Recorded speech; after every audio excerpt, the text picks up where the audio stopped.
بات بڑی مزیدار ہے، آپ نے یہ دھیان سے سننی ہے اور آپ نے اس بات کو سن کر ذرا سوچنا ہے کہ کہیں یہ غلطی ہم تو نہیں کر رہے۔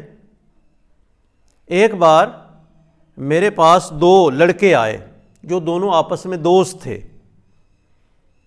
ان میں سے ایک اہل حدیث ہو گیا تھا، تو دوسرا اس کا دوست کہتا ہے کہ مفتی صاحب اسے سمجھائیں، یہ گمراہ ہو گیا ہے۔ اچھا، میں نے انہیں بٹھایا اور اس اہل حدیث نوجوان سے پوچھا کہ بھئی تم کیوں اہل حدیث ہوئے ہو؟ اس نے کہا کہ مفتی صاحب مجھے ایک مولوی صاحب نے بخاری اور مسلم سے احادیث دکھائی ہیں جن سے رفع الیدین ثابت ہوتا ہے۔ اچھا، میں نے کہا اب میں آپ کو وہ احادیث دکھاتا ہوں جن سے ترک رفع الیدین ثابت ہوتا ہے۔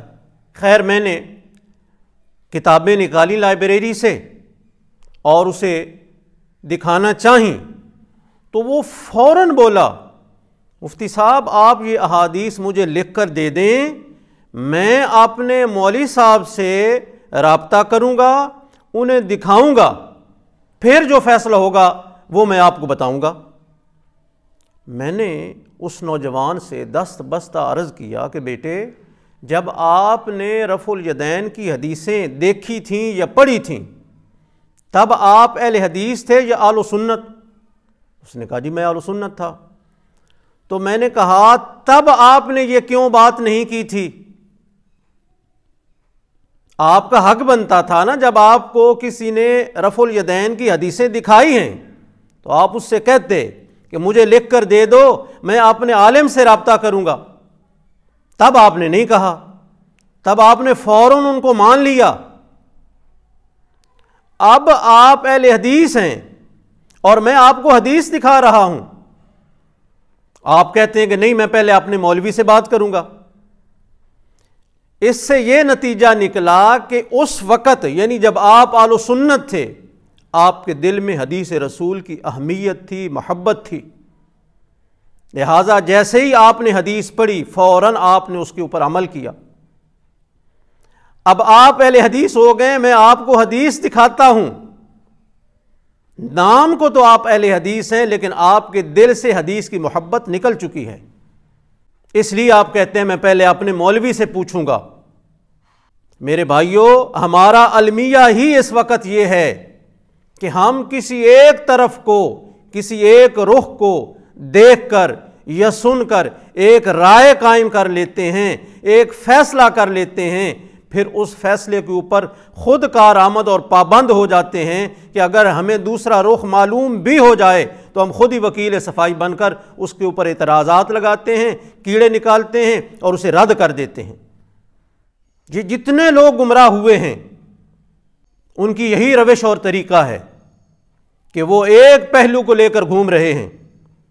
جو فقہاء، علماء، ماہرین، مجتہدین ہیں، ان کے سامنے پورا دین تھا، تمام دلائل تھے، قرآن سے، احادیث سے، یا اس کے علاوہ آثار صحابہ ہیں، جتنے بھی دلائل کی اقسام ہیں وہ سارے ان کے سامنے تھے۔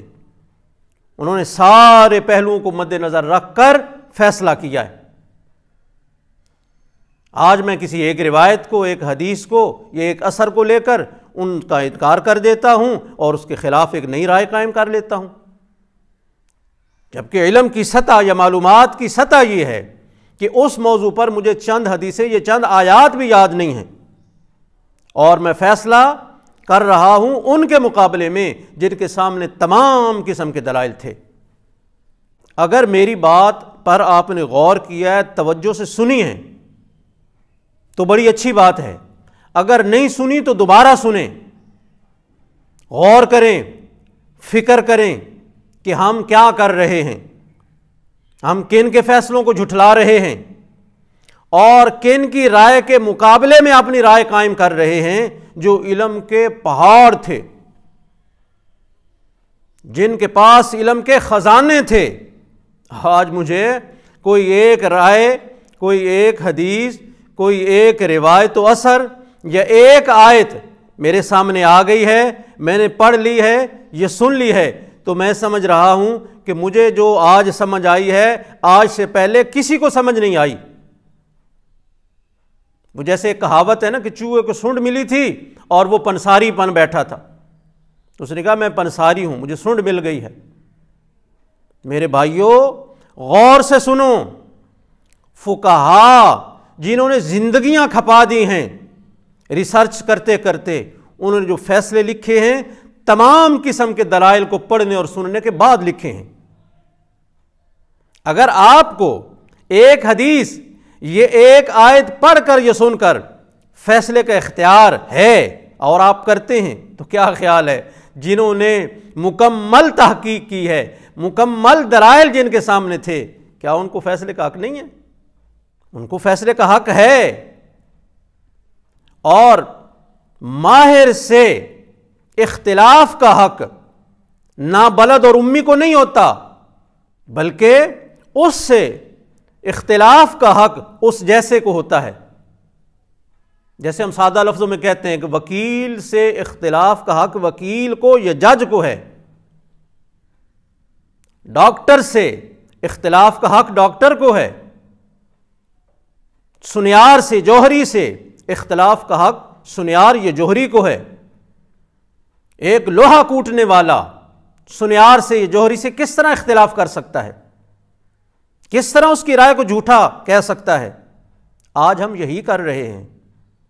میری بات کو بار بار سننا ہے، غور و فکر اور دھیان کا میں آپ کو مشورہ دے رہا ہوں۔ ٹھیک ہے آپ ریسرچ کریں، لیکن اگر آپ کی ریسرچ ماہرین محققین کی رائے کے خلاف ہو تو پھر کریں۔